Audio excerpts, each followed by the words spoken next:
Bueno, habla su Biblia en Santiago capítulo 3. Vamos a continuar. Vamos a leer del 3 al 18.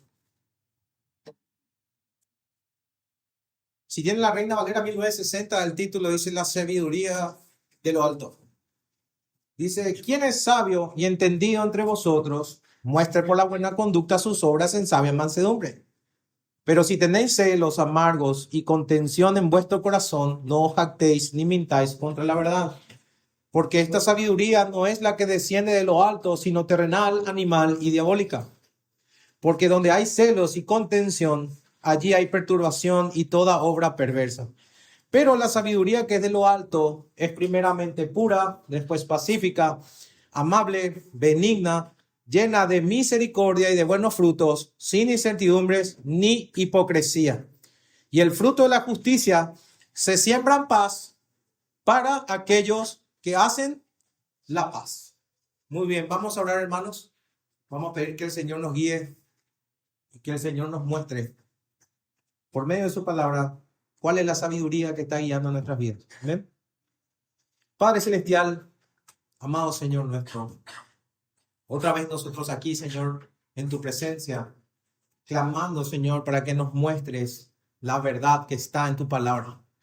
Padre bendito, hoy vamos a hablar de temas muy, pero muy importantes. Hoy vamos a determinar no que falta sabiduría, sino cuál es la sabiduría que nos guía, porque todos nosotros tenemos algún tipo de sabiduría. Ahora, el punto es si es de lo alto o es de lo bajo. Y yo te ruego, Señor, que nos ayudes a poder discernir en esta mañana cuál es esa sabiduría que está guiando nuestros corazones. Yo te ruego, Señor, porque esto es muy importante, porque también el tipo de sabiduría que desplegamos en nuestras vidas es una demostración de si somos salvos o no. Te ruego, Padre, que bendiga a mis hermanos y edifique a tu iglesia a pesar del predicador. Todo esto te ruego en el nombre de Jesús. Amén. Bien. Bien, hermanos, cada uno de nosotros toma miles de decisiones a diario. Desde cosas tan sencillas como qué ropa te vas a poner, hasta cómo responder ante una dificultad o cómo quizás relacionarte con las personas que Dios pone en tu camino. Y aunque muchas veces pienses, o muchas veces no lo pienses, mejor dicho, detrás de cada una de esas decisiones, definitivamente hay una manera de pensar. En otras palabras, todos nosotros vivimos conforme a algún tipo de sabiduría. Según la Real Academia Española, la sabiduría es la capacidad de comprender profundamente la realidad y usar el conocimiento y la experiencia y el buen juicio para tomar decisiones acertadas y actuar de manera prudente.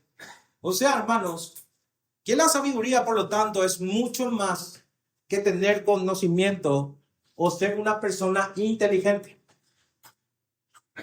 Ahora, desde la perspectiva bíblica, vamos a definir la sabiduría de la siguiente manera. La sabiduría, según la Biblia, es la capacidad de vivir conforme a la voluntad de Dios y responder de acuerdo a su verdad. Otra vez, la sabiduría es la capacidad de vivir conforme a la voluntad de Dios y responder de acuerdo a su verdad. Por ende, hermanos, en esta mañana vamos a dejar algo bien en claro. Hay dos tipos de sabiduría. Una que viene de Dios y otra que viene del mundo. Y fíjense en esto. Hay maneras de pensar que parecen extremadamente correctas. Sinceramente lo escuchamos y decimos, eso está correcto. Que son aceptadas por la sociedad, que incluso pueden sonar buenas. Pero, hermanos, el problema es que no están fundamentados en la palabra del Señor. Por ejemplo, ¿cuántas veces escucharon que la sociedad te dice lo más importante es hacer algo que te haga feliz? ¿Cuántas veces lo escucharon? ¿Pero qué enseña la Biblia? La Biblia enseña que nosotros no nos pertenecemos a nosotros mismos, sino que hemos sido creados para glorificar al Señor. ¿Qué te dice también el mundo? El mundo hoy le dice, y niños atiendan bien, el mundo te dice tu identidad la defines tú mismo. Vos definís tu identidad. Pero ¿qué dice la Escritura? La Escritura nos dice que nuestra verdadera identidad se encuentra en haber sido creados por Dios, y en el caso de un creyente es el haber sido redimido por el Señor Jesucristo. Entonces, ¿qué es lo que hace el mundo? El mundo lo que hace es presentarnos una manera de interpretar la vida, es una cosmovisión, una manera de ver las cosas. Por eso, todos los hijos de Dios deben preguntarse si su manera de pensar está realmente siendo formada por la sabiduría de este mundo o por la sabiduría que viene de Dios. Hay dos sabidurías, hermanos. No es que no aplicas una. El punto es si esa sabiduría es la sabiduría de lo alto o es la sabiduría del mundo. Hermanos, si recuerdan, en la primera parte del capítulo 3, nosotros vimos acerca del poder de la lengua y del gran impacto que tienen nuestras palabras. Allí se nos mostró que aquello que decimos revela realmente lo que hay en nuestros corazones. Pero en esta segunda parte lo que va a pasar es que Santiago nos va a llevar de las palabras a la acción y va a demostrarnos que la vida cristiana no se trata únicamente de lo que decimos, sino que también se trata de lo que hacemos. Por ende, hermanos, la obediencia a Dios toca tanto tus labios, y quiero que me atiendas bien. La obediencia a Dios es tanto de palabras como de tu manera de vivir, lo que hablas y lo que haces. El punto es que es posible decir cosas correctas y a la vez vivir de una manera equivocada. Por lo tanto, el hombre verdaderamente sabio no es solamente aquel que habla con sabiduría o habla cosas de conocimiento, sino que vive sabiamente. No es solo hablar como sabio, es aplicar lo que uno dice. Porque ese equilibrio, hermanos, entre hablar y actuar es la característica distintiva de un creyente. Según la palabra de Dios, lo que decís tiene que ir acompañado con lo que haces. Si se ve esa disyuntiva es porque algo está pasando. Entonces yo digo y yo hago. Entonces, hermanos, la pregunta que este pasaje nos va a plantear, reitero, no es simplemente si está siendo guiado por alguna clase de sabiduría. La pregunta va mucho más allá. Te pregunto, hermano, y espero que esta pregunta te acompañe durante todo el sermón. ¿Qué clase de sabiduría gobierna tu vida? ¿Qué clase de sabiduría gobierna tu vida? ¿La sabiduría de lo alto o la sabiduría de lo bajo? El día de hoy, con la ayuda del Señor, vamos a dividir el sermón entonces en 2 puntos para poder desarrollar este tema. Simplemente 2 puntos. Por un lado, vamos a tener la sabiduría terrenal, que va de los versículos 3 al 16. Y por otro lado, vamos a tener la sabiduría de lo alto, que va del 17 al 18. Vamos al primero. La sabiduría terrenal. Vamos a leer los versículos 13 al 16. Acompáñenme, hermanos. Dice, ¿quién es sabio? ¿Quién es sabio y entendido entre vosotros? Muestre por la buena conducta sus obras en sabia mansedumbre. Pero si tenéis celos amargos y contención en vuestro corazón, no os jactéis ni mintáis contra la verdad, porque esta sabiduría no es la que desciende de lo alto, sino terrenal, animal, diabólica. Porque donde hay celos y contención, allí hay perturbación. Y miren esto, y toda obra perversa. Entonces Santiago comienza con una pregunta nuevamente. Dice, ¿quién es sabio y entendido entre vosotros? Hermanos, primero quiero aclarar que esta pregunta que Santiago hace no está buscando de que nosotros miremos a los costados o miremos por todos lados a ver si hay un sabio entre nosotros. El objetivo de una pregunta así no es esa. Más bien lo que busca una pregunta como la que acabo de hacer es que cada uno de los que están aquí presentes o los que lean o los que miren esa porción vayan directamente a un autoexamen minucioso, como si fuera que estás frente a un espejo y te miras claramente. Y una vez que estés frente a ese espejo, diga lo siguiente: ¿soy realmente una persona sabia y entendida? ¿Soy realmente sabio? ¿Soy realmente entendido? No miren a los costados, pregúntense a ustedes. Sin embargo, antes de responder a esa pregunta, creo que necesitan saber las definiciones. Es la única forma de mirarse plenamente. Entonces, ¿qué es ser sabio y qué es ser entendido? La palabra griega que Santiago utiliza para sabio es sophos, que apunta a quien posee sabiduría y conocimiento. En el mundo griego, el usar esta palabra hacía referencia a alguien experto, alguien con muchísima habilidad, alguien experimentado, alguien que tenía mucha pericia en una determinada área. La segunda palabra que usa, que muchos creen que es un sinónimo, pero en realidad son distintos, es la palabra entendido, que en el griego es epistétomo, que describe a alguien que tiene comprensión y sabe desenvolverse de manera adecuada a partir de lo que conoce. Por lo tanto, hermanos, si nosotros agarramos estas dos palabras y casamos la idea espiritual, lo que Santiago nos está diciendo claramente que un sabio y entendido es aquella persona que no solamente conoce la verdad de Dios, sino que tiene la capacidad de aplicarla correctamente en su vida.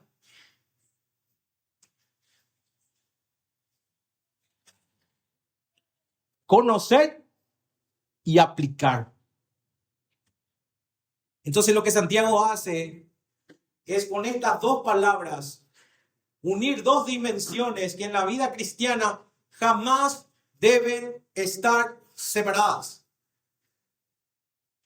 El conocimiento y la acción. Por ende, la fórmula que aplica cada creyente es esto: conocimiento más práctica, sabiduría verdadera. ¿Quieren identificar un sabio? Pues conoce y aplica. Ahora, hermanos, esto que vamos a decir no es nada nuevo en la carta, porque ya vimos que la fe verdadera no se queda solamente en lo que sabemos o creemos, sino que se demuestra con nuestras obras.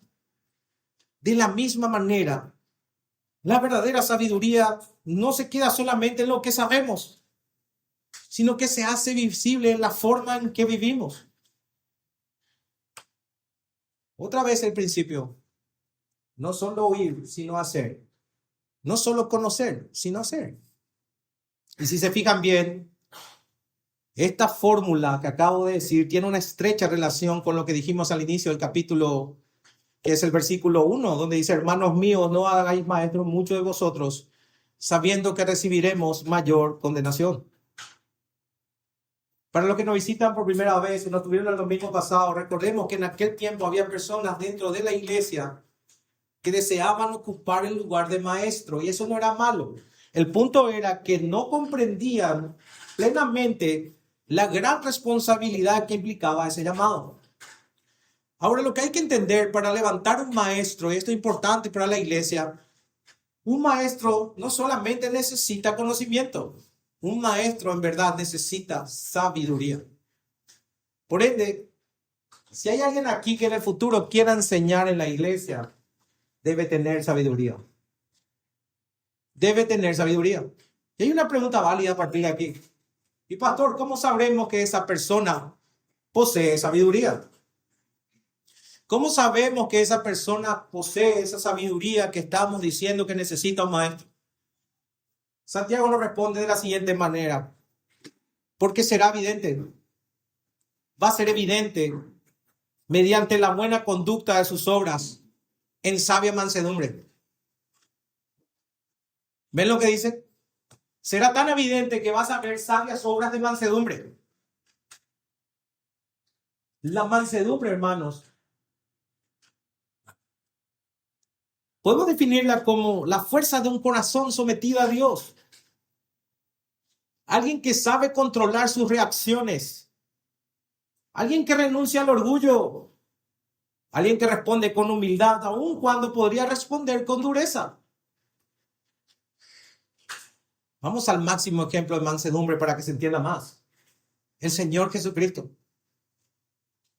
El Señor Jesucristo en Mateo 11:29 dice, llevad mi yugo sobre vosotros y atiendan esto y aprended de mí que soy manso y humilde de corazón. Lo interesante de esta porción es que no dijo solamente aprendan mi enseñanza, sino aprendan de mí. ¿Ven? Aprendan de mí. Jesús con eso lo que hace es invitarte a aprender de Él. Y te pregunto, hermano, ¿qué es lo primero que se destaca del carácter del Señor Jesucristo? Mansedumbre y humildad.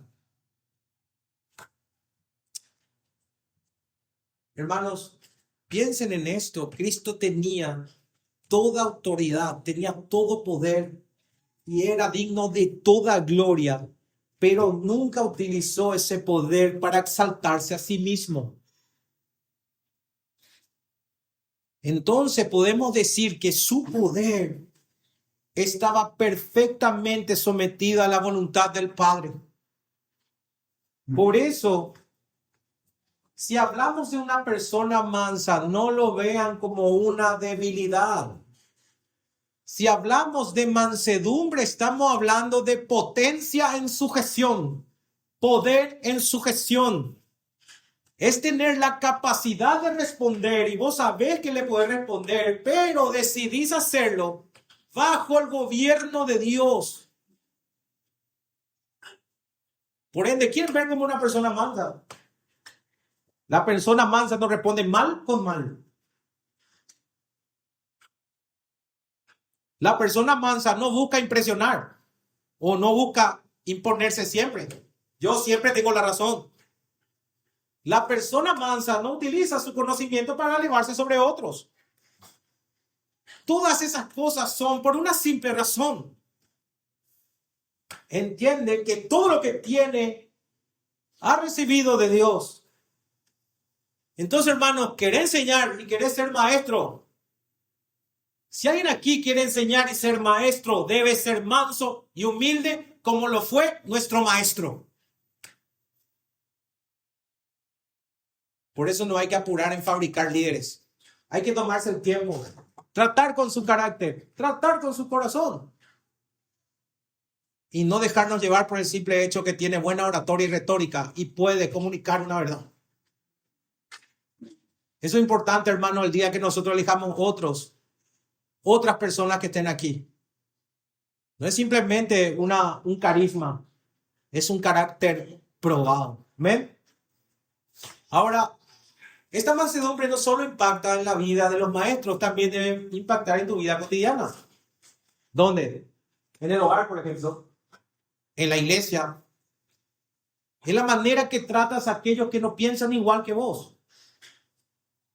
Entonces, hermano, si en verdad tienes sabiduría de lo alto, definitivamente no vas a ser una persona arrogante.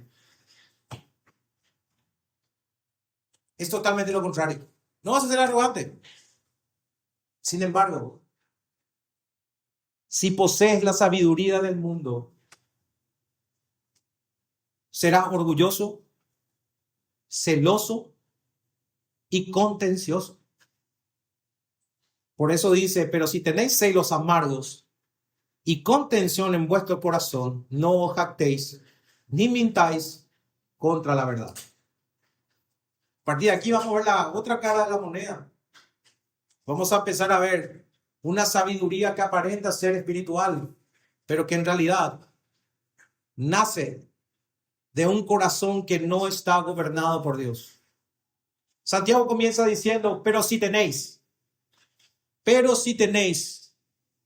lo que denota que no está hablando simplemente de una posibilidad, sino que está hablando de una realidad. Hermanos, esto que vamos a hablar aquí es una realidad. Dentro de la iglesia, quizás aquí mismo, hay personas que están siendo dominadas por una falsa sabiduría. ¿Cómo lo sé? Porque la Biblia nos dice que van a producir obras contrarias a las obras de sabia mansedumbre. Dice, si tenés celos amargos y contención en vuestro corazón. Y aquí es importante detectar el problema. Como buen médico le digo, hay que diagnosticar para poder dar el tratamiento. Y el problema de esto se encuentra en el corazón de las personas. Entonces, hermano, cuando aparezca una rivalidad entre dos personas, antes de que esa rivalidad sea visible, ya comenzó lo invisible. Ya empezó en el corazón. La palabra que Santiago utiliza para celo es telos, es con Z. Y lo interesante de esta palabra es que puede tener tanto un sentido positivo cuando se habla de un deseo correcto y apasionado por algo, celo por la verdad, por ejemplo, pero también puede tener un sentido negativo cuando ese deseo o ese celo se transforma en una ambición egoísta, o en envidia, o en deseo de sobresalir por encima de otros. Por eso, hermano, quizá diga algo que le choque a todos, pero el celo en sí mismo no es malo. El celo en sí mismo no es malo. Se puede tener celo por Dios, por la verdad y por su gloria. Y ese es un celo que todo creyente debe tener. Debe ser celoso por tu Señor. Ahora, el problema aparece cuando ese celo está dirigido hacia vos. Cuando querés sobresalir. Cuando decís, yo tengo la razón y nadie más. Cuando quieres ser reconocido por sobre todos. Y cuando quieres imponerte sobre los demás. Ese es el celo que Santiago llama amargo. Celo amargo. O sea, es un celo contaminado por el orgullo. ¿Y saben cómo se manifiesta? Cuando no podés alegrarte por los dones, capacidades y reconocimientos que otros reciben. Porque en el fondo vos querés ocupar ese lugar. ¿Qué es lo que tu corazón te comienza a decir? Y yo no creo que ninguno de nosotros no haya pasado por esto. Porque él y no yo.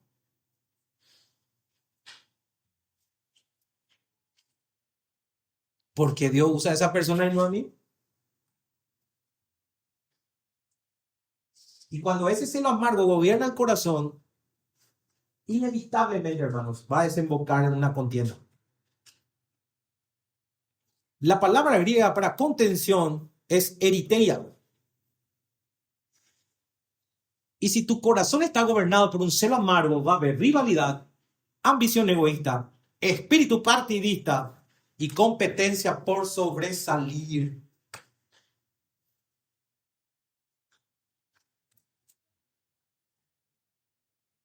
Por ende, la fórmula para la sabiduría terrenal es celo amargo más rivalidad es igual a contienda.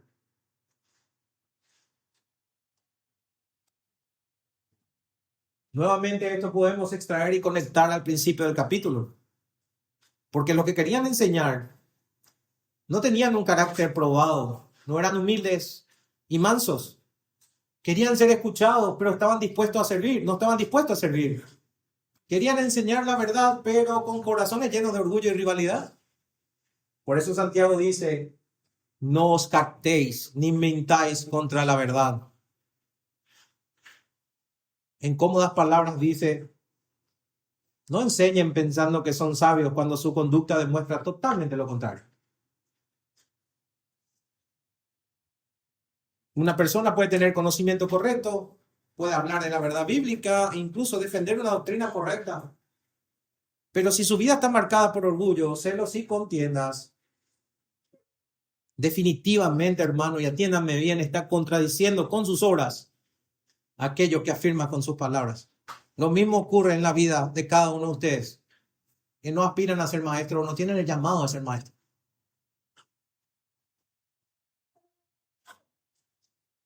¿Sabe cómo es esto? Tu conducta miente contra la verdad que decís tener o decís defender. Tu conducta miente. Por eso en el versículo 15, si se fijan bien, Santiago nos dice que esta sabiduría no es la que desciende de lo alto, sino terrenal, animal, diabólica. Y miren que usa 3 adjetivos para describir el origen de esta falsa sabiduría. 3. Y uno más violento que el otro. Primero dice, esa sabiduría que acabo de describir, esa que está llena de celo amargo, que trae contención y trae divisiones, y trae egoísmo, y trae contienda en el corazón, eso tiene origen en lo terrenal. O sea, es sabiduría del mundo. Sabiduría del mundo. O sea, la persona que aplica eso tiene puesto su ojo en lo temporal, en el aquí, en el ahora, en lo humano. Por ende, este tipo de sabiduría, debemos decir, es la representación de un mundo caído. Entonces es una sabiduría, hermano, que interpreta o intenta interpretar la vida sin estar sometido a Dios. Y hermanos, es la sabiduría del hombre que dice, yo sé lo que es mejor para mi vida. Yo tengo la razón. Yo sé cómo deben hacerse las cosas. Yo no necesito que Dios me diga cómo vivir. Yo no necesito. Todas actitudes que definitivamente caracterizan al mundo.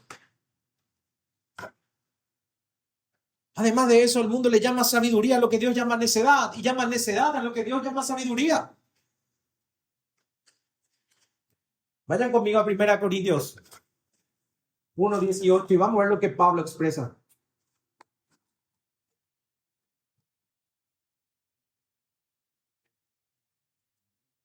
Pablo está expresando la misma idea y miren, 1 Corintios 1:18.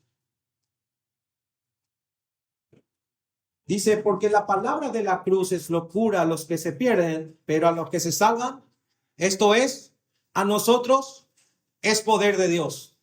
Y fíjense cómo aplica a lo que decimos. La cruz es la sabiduría máxima en acción y rechazarla sería la necedad más grande del mundo. Pero el ser humano, definitivamente, todo lo que han predicado en algún momento van a encontrarse con el rechazo abierto. Y van a rechazar lo que en verdad les puede hacer libres. Y pregúntense por qué. ¿Por qué rechazan una verdad tan clara? Porque existe una sabiduría humana que no quiere depender de Dios. El punto es que desde la caída, hermanos, el hombre ha cambiado de naturaleza y el hombre quiere construir su propia comprensión de la realidad. Todo hombre desea comportarse como a él bien le parece. Quiere establecer sus propios criterios de verdad y quiere determinar por sí mismo qué es lo que está bien y qué es lo que está mal. Nos gusta ser los jueces de todo lo que va a hacer con nuestras vidas. En cambio, si en verdad sos creyente, el llamado de esta carta es totalmente lo contrario. Nosotros no pensamos como el mundo. Por eso tenemos que examinarnos si el mundo nos ha contaminado. Nosotros jamás comenzamos diciendo qué pienso yo, qué es lo mejor para mí. Nosotros comenzamos preguntándonos cualquier situación, qué ha dicho Dios o qué está escrito con respecto a esta situación.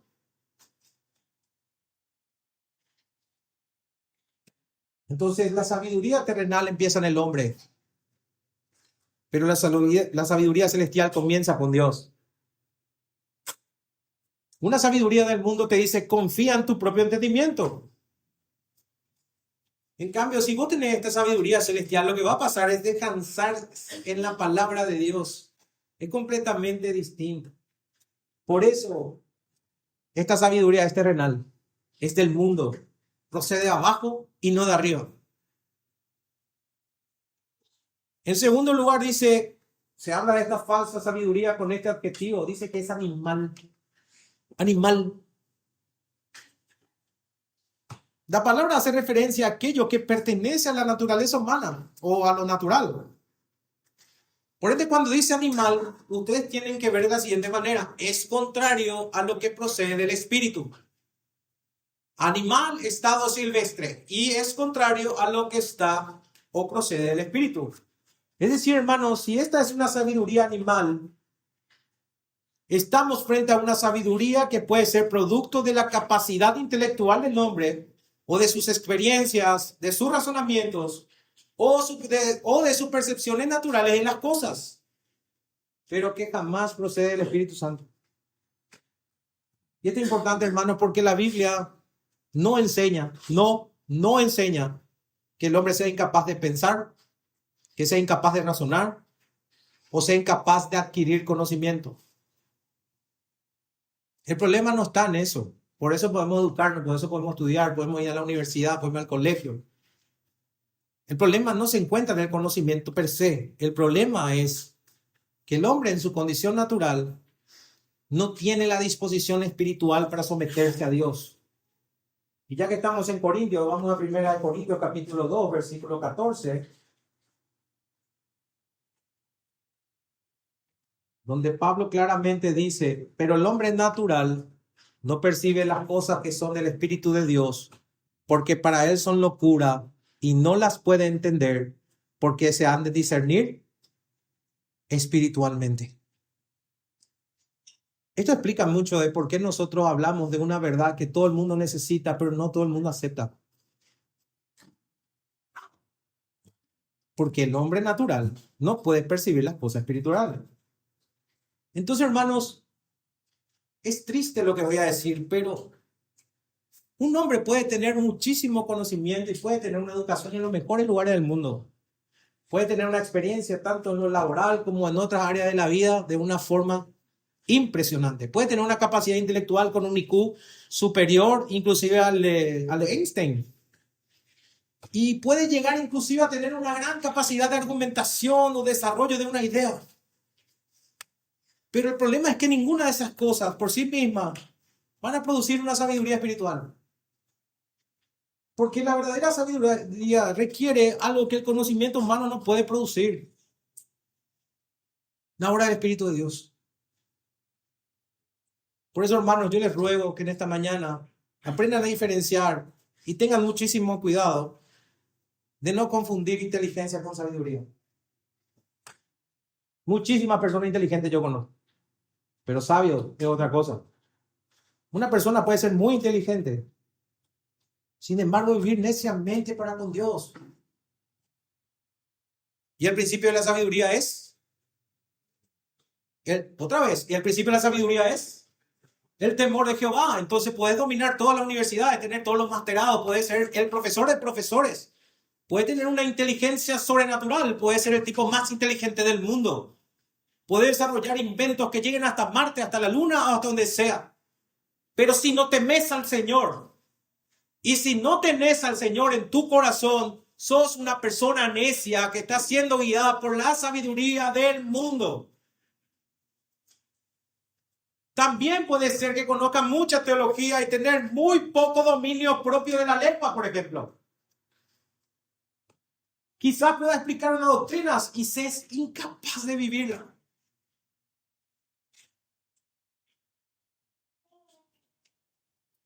¿Saben que es posible conocer la Biblia y al mismo tiempo estar dominado por orgullo, rivalidad y amargura? Y eso es precisamente lo que confrontamos el día de hoy. Esta es una carta práctica. El conocimiento se debe llevar a la práctica. En tercer lugar dice diabólica. Literalmente demoníaca. Ahora, no quiere decir que una persona que tiene este tipo de sabiduría está endemoniada. No, no está diciendo eso. Santiago lo que está señalando aquí, que el origen de una sabiduría como esta es satánica. Es satánica. ¿Y saben por qué es satánica? Porque se opone a Dios. Y al oponerse a Dios, produce todas estas características que son contrarias al reino del cielo. Y características, por cierto, de las tinieblas. Entonces, aquí se unen los versículos 14 y 15, donde se habla de celos amargos y contención con ellos. Porque toda actitud que tiene celos amargos y contención definitivamente son promovidas por Satanás. ¿Cuál fue el pecado de Satanás, hermanos? El pecado de Satanás es el orgullo. Y el orgullo llevó a una rebelión contra Dios. Por eso, hermanos y hermanas, les ruego que el día que aparece el orgullo, la rivalidad, la vanidad, la división y la competencia por reconocimiento dentro de una iglesia, no debemos considerarlo simplemente como un problema de personalidad menor. Santiago nos dice, detrás de todo eso hay una realidad espiritual. Porque nuestra guerra no es contra sangre y carne, sino contra huestes, potestades y principados de las tinieblas. No lo tomen como algo simple. Santiago nos está advirtiendo que esa sabiduría no viene de Dios, por ende viene del diablo. Y esto debe llevarte a reflexionar. Porque quiere decir que Satanás no necesita introducir necesariamente un error doctrinal. Para destruir una iglesia no es necesario simplemente meter un error doctrinal. Para causar daño simplemente hay que introducir orgullo. ¿Qué tal con eso? Orgullo. Y el orgullo puede entrar simplemente por una pequeña comparación. O puede comenzar con celos. O con la necesidad de reconocimiento.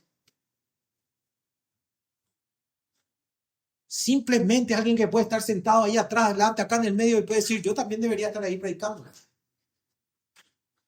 Y poco a poco, lo que comenzó como una actitud del corazón, va a terminar produciendo contienda, divisiones, conflictos dentro del pueblo de Dios.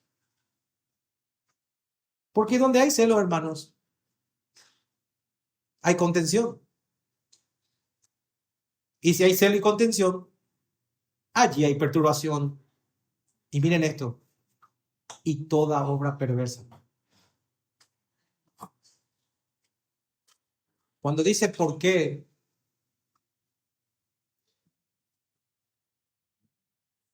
está diciendo que la naturaleza de esa sabiduría se evidencia por los frutos que producen. Hay efectos claros, hermano. ¿Y cuáles serían esos efectos de una sabiduría así? Comienza con celos. Con un celo de sobresalir por encima de los demás. Por ende, un celo amargo que está contaminado por el orgullo. Continúa como con una contención. Porque a partir de ahí, si hay orgullo en tu vida, vos empezás a ver a los demás como competencia. ¿Y qué produce eso? Produce perturbación. Y la perturbación lo que trae es división. Y finalmente con ello, toda obra perversa que da lugar a toda clase de obras malas. Es como decirte, llegamos hasta ese punto, vale todo.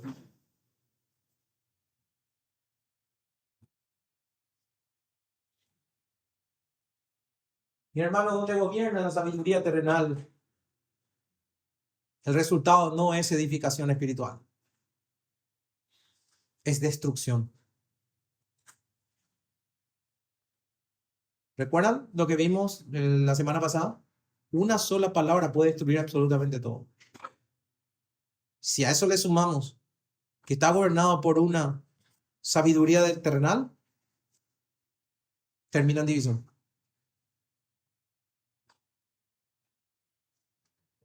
Por eso hay que tener en claro que la sabiduría no se puede medir solamente por lo que una persona dice o por cuánto conocimiento aparenta tener, sino por el fruto que produce. Miren a las personas cómo se desempeñan en realidad. Si la persona es desordenada, probablemente viene la sabiduría de arriba. Pero la sabiduría que viene de arriba es la que agrada a Dios. Y la que agrada a Dios, hay frutos de mansa o de sabia mansedumbre. ¿Ven el contraste? Es muy claro. Hermanos, otra vez, ¿cuál es la sabiduría que está guiando tu vida? Vayamos al segundo punto del sermón. Vamos a leer los versículos 17 al 18. Pero la sabiduría que es de lo alto es primeramente pura, después pacífica, amable, benigna, llena de misericordia y de buen fruto, sin incertidumbre ni hipocresía, y el fruto de justicia se siembra en paz para aquellos que hacen la paz. Ahora llegó el momento de hablar de la verdadera sabiduría. A partir de aquí vamos a hablar de la verdadera sabiduría, lo que deberíamos tener. Aquella que no nace de la tierra, sino que desciende de los cielos.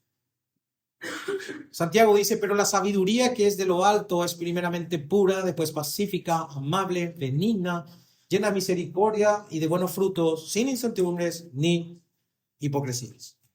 Hermanos, noten rápido el contraste. Porque la sabiduría terrenal tiene su origen en el corazón humano, dominado por ese egoísta. Pero aquí Santiago nos dice que la sabiduría celestial tiene su origen en Dios mismo. ¿Ven la diferencia ya? Una se origina en el hombre y el otro se origina en Dios. La expresión que dice de lo alto nos recuerda que esta sabiduría jamás puede ser una capacidad natural del ser humano. Por eso hay que pedirla. Y vayan conmigo a Santiago 1:5. Vamos a leer de nuevo. ¿Recuerdan lo que dijimos? ¿Recuerdan lo que dijimos cuando vimos Santiago 1:5? Y si alguno de vosotros tiene falta de sabiduría, pídale a Dios, el cual a todos da abundantemente y sin reproche, y le será dado. El punto es, no es que yo tengo sabiduría y no necesito pedir. El punto es que todos necesitamos sabiduría. Por ende, todos debemos orar. La forma de obtener esta sabiduría es por medio de la oración. ¿Por qué? Porque es un regalo de Dios. La sabiduría de lo alto es un regalo de Dios. Y si leen la Biblia, hermanos, van a darse cuenta que ha sido revelada esa sabiduría plenamente en el Señor Jesucristo. Como dice Pablo, Cristo, poder de Dios y sabiduría de Dios. Eso está en Corintios 1:24. Por eso, hermanos, no existe tal cosa como sabiduría separada de Cristo. Toda sabiduría que no esté ligada a Cristo es sabiduría del mundo. Por ende, debemos desecharla. Tu experiencia, tus capacidades, tu experiencia, si no está ligado a Cristo, todo debe ser desechado.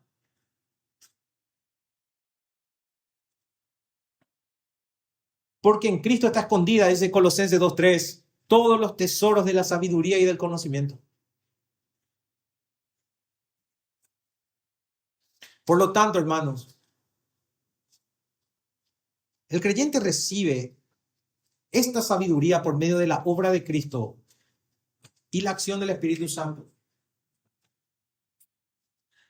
¿Cuándo? Den por sentado que ninguno de nosotros tenemos sabiduría, por lo tanto debemos pedirla y tenemos un Dios que nos va a dar todo abundantemente y sin reproche. Entonces, ¿dónde vamos a pedir esta sabiduría? No es solo una cuestión de leer, es una cuestión espiritual de orar al Señor y buscar aplicar lo que se lee. Ahora, ¿cuáles son las características de una sabiduría así? Dice que primero es pura. Lo primero que dice es pura.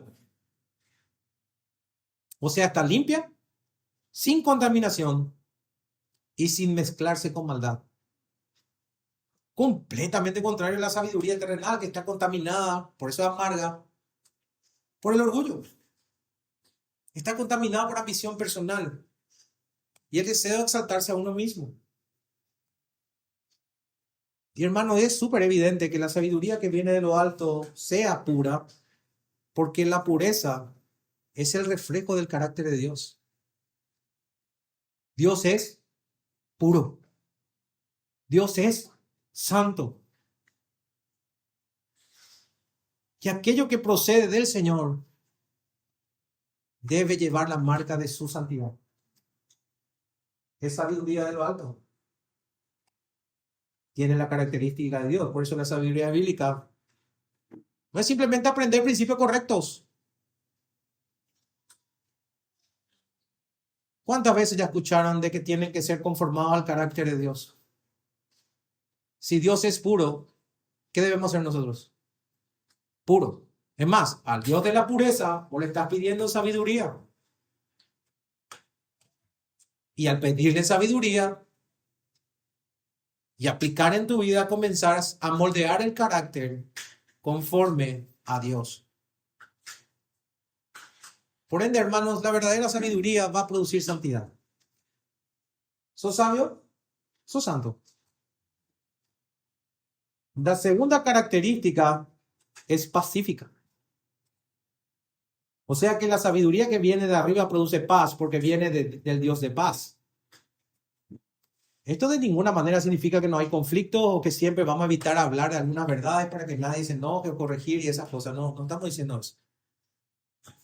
La paz bíblica no significa ausencia de la verdad porque sin justicia no hay paz. Y para que haya justicia tiene que haber verdad. Aquí lo que están hablando es que una sabiduría como esta tiene una actitud que busca la reconciliación y no la división, contrario a lo que hacía el otro. Vamos a reconciliarnos. Entonces la sabiduría terrenal, lo que vimos recién, genera conflictos porque nace el orgullo. Y nuevamente, mi opinión es más importante, yo tengo que ganar. No importa si yo no tengo la verdad o no, yo tengo que pasarle encima a quien sea. Pero si realmente tenés la sabiduría celestial, vas a tener una actitud diferente. Nunca vas a buscar destruir a otros para demostrar que tenés la razón. Por eso reitero lo que dije al comienzo. El que realmente es manso no va a pagar mal con mal, porque lo que va a buscar es la gloria de Dios y el bien del hermano. ¿Quién es el dueño de la venganza, hermanos? ¿Quién es el dueño de la venganza? El Señor es el dueño de la venganza. Pero el Señor sí manda que perdonemos, ¿verdad? Con todo lo que implica el perdón, ¿verdad? Que podemos hablar largo y tendido después del culto. Pero el Señor manda que perdonemos. Y miren lo que dice Jesús en Mateo 5:9. Vayan a Mateo 5:9. El sermón del monte. Aquí estamos en presencia de una de las bienaventuranzas.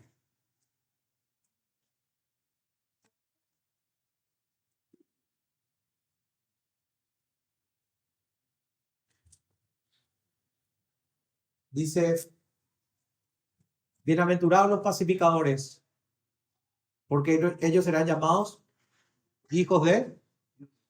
Por cierto, empieza con pobreza de espíritu, que todo cristiano es pobre de espíritu y reconoce su bancarrota espiritual para poder ser salvo. Pero aquí ya estamos llegando a una característica, bienaventurados los pacificadores, porque ellos serán llamados hijos de Dios. Un pacificador no es una persona simplemente que ama la tranquilidad. Un pacificador es una persona que trabaja activamente para restaurar, por ejemplo, relaciones perdidas, porque ha experimentado la paz de Cristo, o sea, esa paz que la obtuvo. Si se fijan en el trayecto de las bienaventuranzas, primero habla de la pobreza de espíritu, y bienaventurados sois vosotros los pobres de espíritu. ¿Verdad que dice así? ¿Qué quiere decir eso? Que al reconocer que sos un pobre en espíritu, estás reconociendo que no puedes ser salvo y que por ende necesitas un salvador. Entonces, el sermón del monte es el camino que recorre básicamente a un creyente, porque comienza a la puerta diciendo, Señor, yo no puedo salvarme. Señor, yo no puedo cumplir los 10 mandamientos. Señor, esas 613 leyes que están escritas en el Antiguo Testamento, ni por si acaso puedo cumplir. ¿Cómo voy a ser salvo yo? Yo no voy a poder ser salvo. Para mí solo queda la condenación. Sin embargo, dice que aquel que cree y se arrepiente, definitivamente será salvo.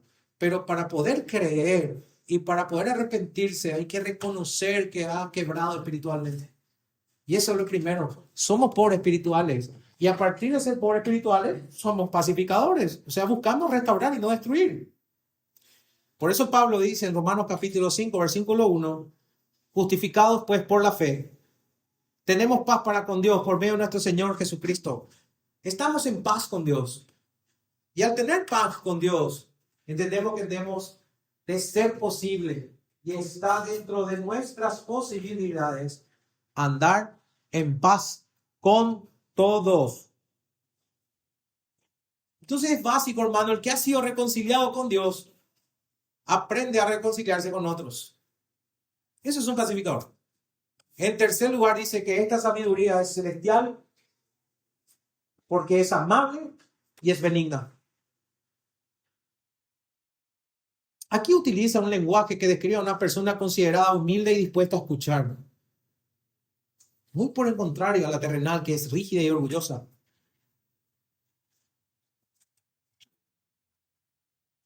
Entonces, la sabiduría que procede de Dios produce humildad. Y otra vez, hermanos, la humildad no es abandonar la verdad ni relativizarla. Yo no estoy diciendo eso. Yo estoy diciendo que es posible defender la verdad sin arrogancia.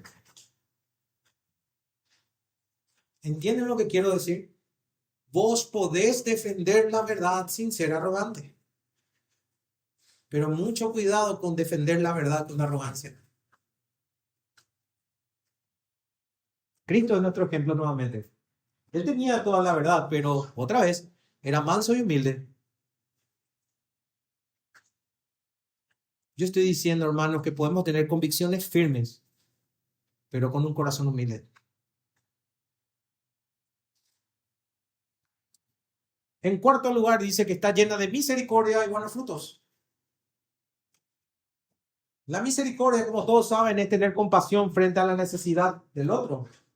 Es mirar la miseria ajena con un corazón totalmente dispuesto a ayudar. Que miren que en la carta ya habíamos dicho de qué sirve que un hermano esté pasando hambre, no tenga que vestirse y no tenga dónde dormir, y nosotros le decimos: bendiciones, hermano, que el Señor te provea y que de lo alto te caiga maná, y nosotros tenemos la posibilidad de poder ayudarle. La misericordia es un corazón dispuesto a ayudar. Y la misericordia es el reflejo del carácter de Dios. Por eso en Salmo 103:8 dice: misericordioso y clemente es Jehová, lento para la ira y grande en misericordia.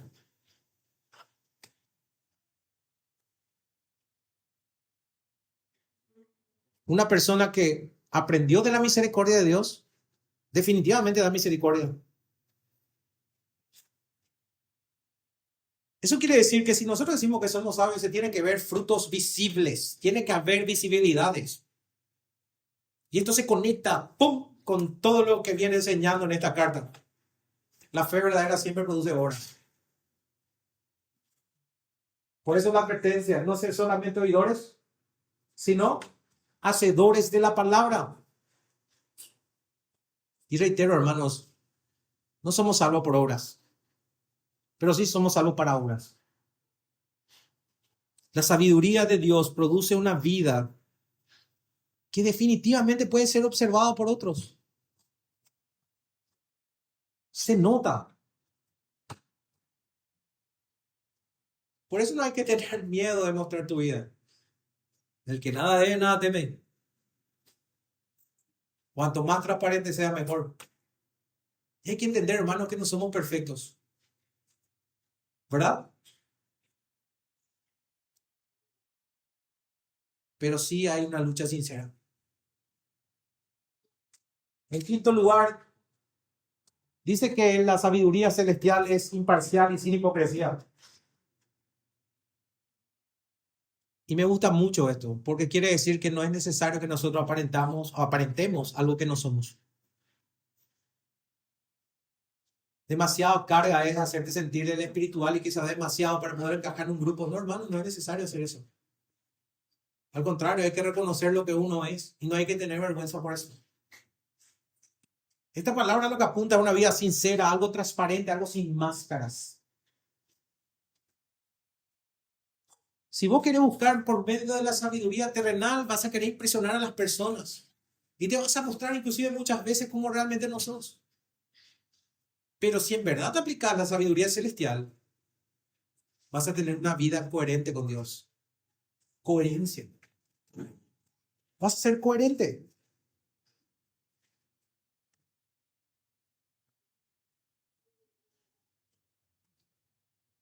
Todas estas características que acabamos de citar tienen un resultado que la propia Biblia lo dice en el versículo 18. Cosecha de justicia. Todo esto se resume en una cosecha. Y el fruto de justicia se siembra en paz para aquellos que hacen la paz. Nuevamente la imagen de un sembrador. ¿Y conocen la ley de la siembra y la cosecha? Lo que siembras, eso segarás. Entonces, la vida del creyente es una siembra constante. Todo el tiempo se siembra algo. Si quieren cambiar de ejemplo, todo el tiempo se riega algo. Entonces, si sembras conflictos, divisiones, desorden, chismes, zozobras y cosas más, ¿qué es lo que vas a cegar? División, problema y contienda. Pero si siembras paz, y si siembran paz, va a haber una cosecha de justicia. ¿Recuerdan lo que dije en los pacificadores? El pacificador no solamente habla de paz, sino siembra paz, trae paz. Y esa paz es la que produce frutos que glorifican a Dios. Por eso reitero una vez más, la evidencia de que una persona posee la sabiduría de lo alto no está simplemente en cuanto conoce, cuánto habla o cuánto puede explicar. Está en el fruto que su vida produce. Y las dos sabidurías son tan características que se ven claramente. Por lo tanto, hermano, ante tu vida hoy, por si no lo sabía, hay dos caminos. Dos caminos completamente diferentes. Por un lado está lo terrenal, que nace del hombre, que está centrado en sí mismo y produce división. Pero por otro lado, la sabiduría celestial que viene de Dios, que tiene el carácter de Cristo y produce justicia y paz. Por eso reitero la pregunta del inicio. ¿Qué tipo de sabiduría es la que yo admiro? ¿Qué es lo que gobierna mi corazón? Porque finalmente, hermanos, para cerrar el capítulo 3, la lengua lo único que hace es revelar lo que está dentro del corazón. Y dentro del corazón hay una de estas dos sabidurías. Entonces la vida va a revelar hacia dónde está apuntando tu vida. Amén. Ahora, ¿cómo aplicamos esto? Para la iglesia, ¿qué sabiduría estamos promoviendo? Yo creo que esto tiene una aplicación directa para nosotros. Porque Santiago escribe a una comunidad donde había personas que querían enseñar, pero sus corazones estaban siendo afectados por los celos y la rivalidad, por ejemplo. Esto entonces debe recordarnos que una iglesia en verdad puede tener muchísimo conocimiento bíblico y que puede llegar a defender la doctrina correcta y puede tener personas con grandes capacidades y talentos, pero si esa sabiduría no produce humildad, mansedumbre, misericordia y paz, entonces evidentemente algo está mal. Entonces hay que preguntarse, ¿la manera en que servimos busca la gloria de Dios o busca que la gente me reconozca por lo que hago? Si un hermano recibe una oportunidad de lo que vos tanto querías, ¿te vas a gozar o vas a sentir como si fuera una competencia que hay que sacar del camino? Cuando hay una diferencia entre hermanos, ¿busca edificar o busca decir yo tengo la razón y ganar una simple conversación? Hermanos, acabamos de ver claramente, lo terrenal divide. Lo terrenal divide. Lo terrenal divide, lo espiritual, lo de arriba edifica. Por eso hay que procurar no solamente conocer la verdad, sino vivir la verdad con el carácter de Cristo. Y esto es algo que atañe a cada uno de los que están aquí. Entonces una iglesia sabia no es aquella donde todos buscan tener la razón. Una iglesia sabia es aquella que todos juntos buscan la gloria de Cristo. Amén, hermano. Ese es el desafío que tenemos nosotros. No que la gente diga que sabemos más, sino que glorificamos a Cristo por medio de lo que nosotros hacemos. Eso es mucho más importante. Ahora en la familia, ¿cómo aplicamos esto? Te pregunto, padre de familia, con hijos, sin hijos, ¿qué sabiduría está gobernando tu hogar? Muchas veces se piensa que la sabiduría se demuestra en grandes decisiones, pero aquí se nos reveló que esto se muestra en cosas cotidianas, inclusive con relacionamiento con otras personas. Esa sabiduría terrenal definitivamente se puede manifestar dentro del hogar por medio del orgullo. Puede haber dureza, puede haber la necesidad de tener que imponerse, puede haber falta de perdón, o siempre hay el deseo de ganar cada discusión. Pero ustedes acaban de escuchar que la sabiduría que viene de Dios produce paz, amabilidad, misericordia, humildad y no hay hipocresía. Así que pregúntate,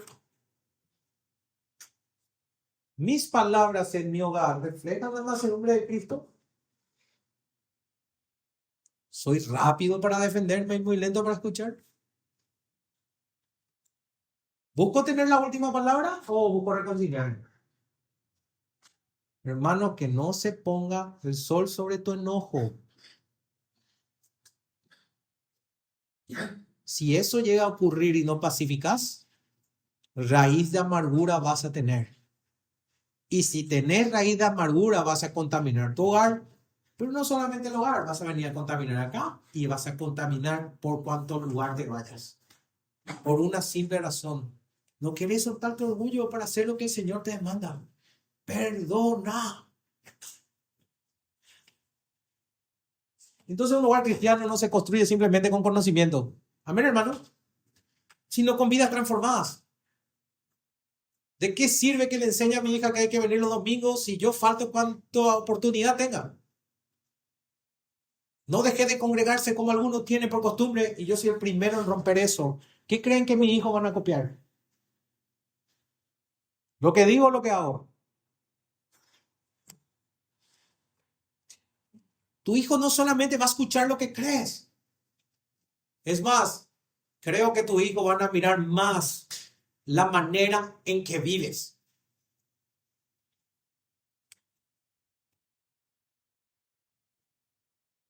Y en lo individual, ¿qué sabiduría está gobernando mi corazón?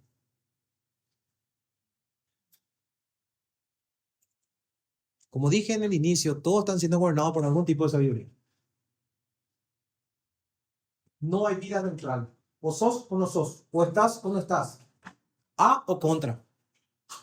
Pero estás en una de esas categorías. La pregunta no es si somos sabios. La pregunta es qué tipo de sabiduría está gobernando mis acciones. Hermano, no confía en tu conocimiento académico, tus títulos que tenés colgados en la pared, en tu experiencia que la vida y en la calle te dio. Y mucho menos busques una apariencia espiritual. Esa es una carga extremadamente grande, horrible ha de ser, fingir lo que no sos. Porque finalmente, por más que vos quieras venir a fingir aquí, yo quiero decirte que los frutos se ven. Y muchas veces la gente se calla de algo que es muy evidente. Entonces, pregúntate, ¿lo que yo conozco me hace más humilde o me está haciendo más arrogante? Mi forma de revelar, de hablar, revela a Cristo. Mis convicciones son con amor, paz o con orgullo y división. Porque la sabiduría de Dios no solamente llena nuestra mente con verdad, sino que va a transformar tu corazón. Amén, hermanos.